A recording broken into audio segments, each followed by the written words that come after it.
So I find myself back at work today after being out of the office for like 6 weeks. So especially today, which is just busy and rushing all over the place.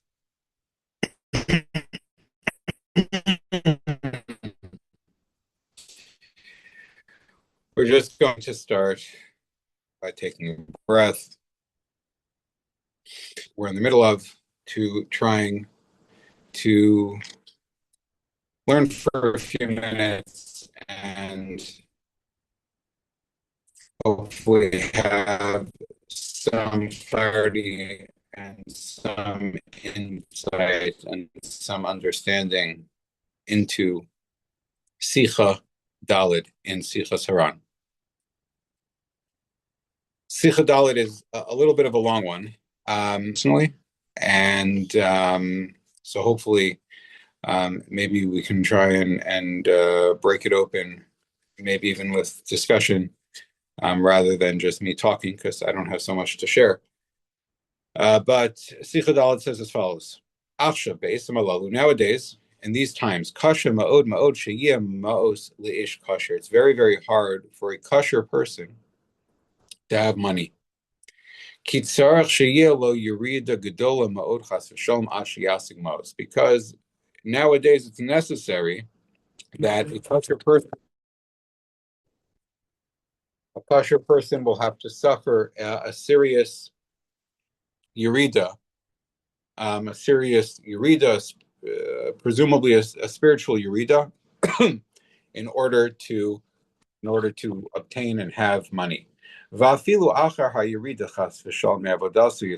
even after that eureka, even if they go and go down and descend and into whatever places they need to descend, seeking out money, still not everyone succeeds and not everyone gets the money they're looking for. Kigam harishayim v'kalei olam lav kol echad masig mos, because even rishayim and even those who take life lightly, they don't all have money. Aval ish kasher be'emes rachok ma'od sheyeh lo ashiras, and all the more so, certainly somebody who's a kosher person, they're even more distant, and it's even harder for them to access and obtain money. Why might that be? Kida, because you should know Shemiyom Shechar Beis Hamikdash Nafal HaShirs Ba'amke HaKlipos. Because since the Beis Hamikdash was destroyed, wealth has fallen into the depths of Klipa. The Zohar in Parshas, well known or often quoted Zohar, talks about how when the Beis Hamikdash was around, Bisman Beis Hamikdash Chaim, so wealth, HaKadosh Baruch Hu's Shefa, and in the form of wealth, came directly to the Jewish people, and it flowed directly to the Jewish people, and whatever overflowed from the Jewish people went to everybody else.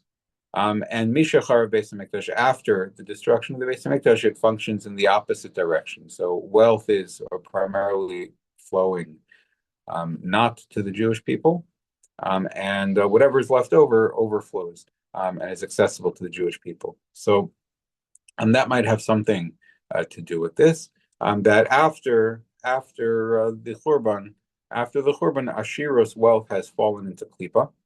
Another way of thinking about this, I think, is that Klipa is always, especially during Shovim, it's kedai to talk about Klipa. All right, Klipa is the facade of materialism, the facade of cause and effect, the facade of natural rules and natural law, economic rules, and so on and so forth, the facade of the world functioning in a certain specific kind of way. That's what Klipa is. That what is really all there is, and what I see and what's apparent to me, and the reality that I'm stuck in is the way the world works, and there's no way around it. And we make money if we do certain things, and we don't make money if we don't do those things, and so on. And so it could be the idea here is that Ashiras, rather than Ashiras being a manifest function of Nisim, especially as that Zohar brings down a function of Birchas Hamazon, right? That V'achalta v'savata v'rachta es Hashem Elokecha is how that starts off, and really Birchas Hamazon is just endlessly talking about how that Hakadosh Baruch Hu is just a maspil chol chai ratzon. It's just is granting and expressing the shefa of wealth and sustenance and food and whatever it is that we need to sustain our material lives directly. So that sense of directness and that sense of direct through wealth maybe goes away after the Churban. There's less manifest, obvious presence of HaKadosh Baruch Hu within the area of wealth, and wealth in particular, as Rabbi Nachman writes in the HaRan, perhaps in Torah Chav Gimel, where he talks about how sort of wealth becomes the epitome or can become the epitome of klipa, or the need for wealth, the desire for wealth, the taivas mammon, can become the epitome of klipa, of mar shchora, of darkness, of tzimtzum, particularly because it more than anything else is a place that brings up our insecurities, and brings up our inadequacies and brings up our own fears and daigos and chisar and amuna. And we worry and we think we have to work very hard for it. And it only comes if we work. And even if when we work, we don't know if it's going to come. So that's all a function of Mishachar Beis Hamikdash. It's all a function of this experience of the world works the way it works, and HaKadosh Baruch Hu's presence as the Manhig HaBria is less obvious and less patent. So wealth has fallen into klipa. It's fallen into the realm where it seems to only operate by the ordinary material, economic, natural rules by which things operate. Bebechinas vatered polaim, in the sense of, as the pasuk says in Eicha, vatered polaim, she fell into polaim, in wondrous ways. Right, meaning the downfall of Yerushalayim was sort of wondrous, not in a good way, but in a bad way, just mind-boggling. And Rabbi Nachman says, Palaim osios alafim. So Palaim there, Vatered Palaim is also the same letters as alafim, thousands.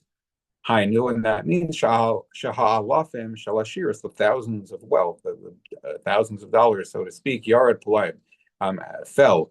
In a dramatic way. The Hainu Yerida Gedola V'Nifla, a great dramatic fall from a place of or and clarity to a place of klipa.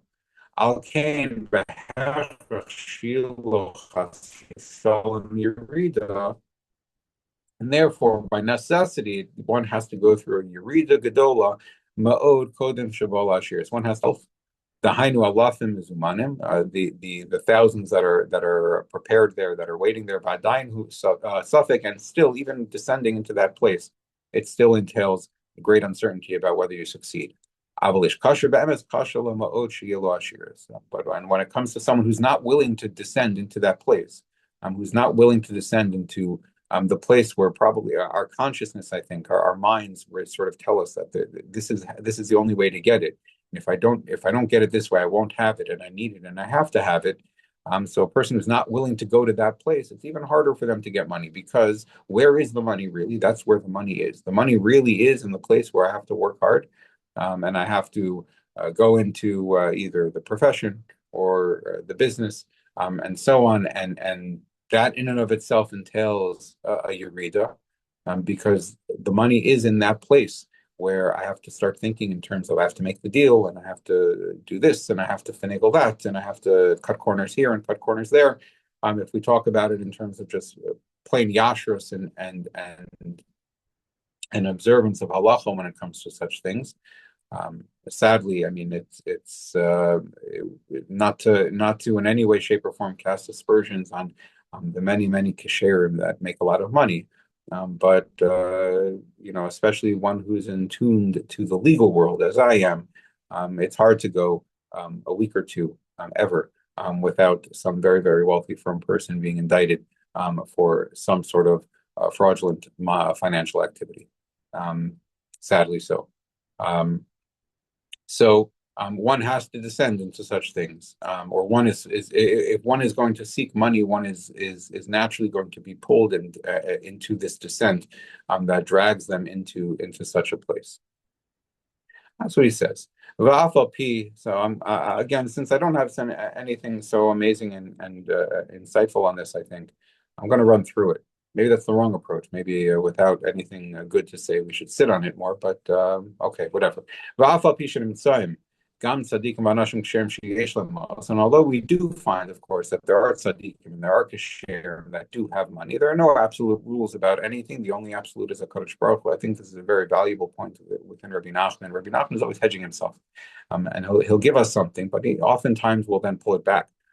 Yeah, I'm telling you something. It's a general rule, but the general rule always has exceptions to it. There's nothing absolute. But it's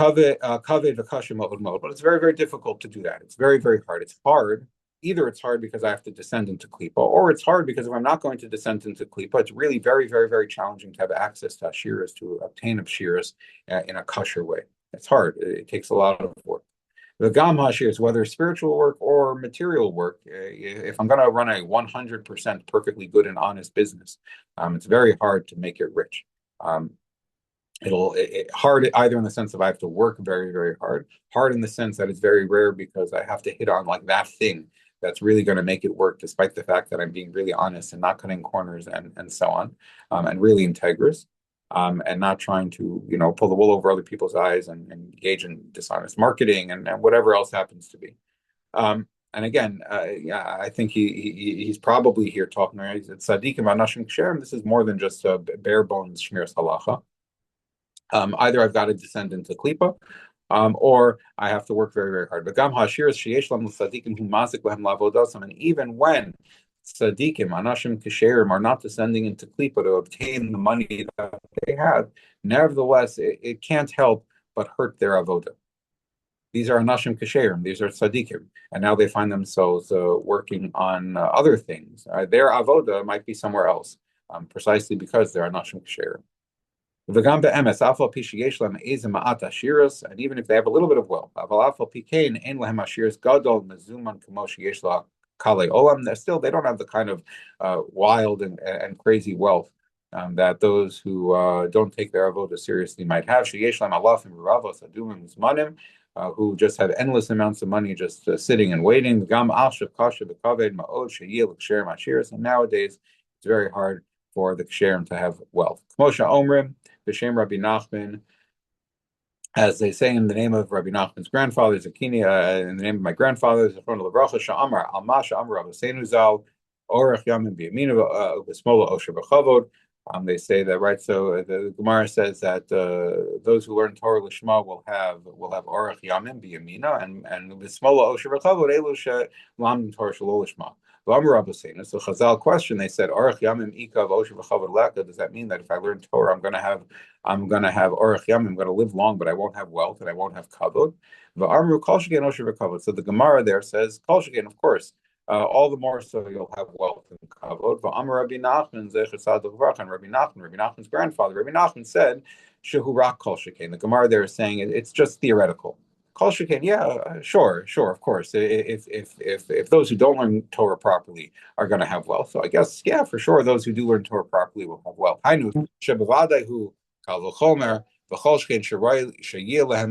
Certainly, it's appropriate. Certainly, they should. Certainly, the same promise would apply. But it's not clear that it's going to happen. They're not going to have that kind of wealth. That's not guaranteed. That doesn't play out. Again, there's probably very, very, very much to unpack on this, but in the interest of the Yomi, rather than the Sichos HaRan, we'll stop there and keep going ahead tomorrow. Hopefully, food for thought and something to contemplate. And often, maybe by leaving things unclear, it gives everyone something more to play around with and think about, and jogs makes the sikha sort of stick a little bit, because it continues to bother us. Okay, have a wonderful day.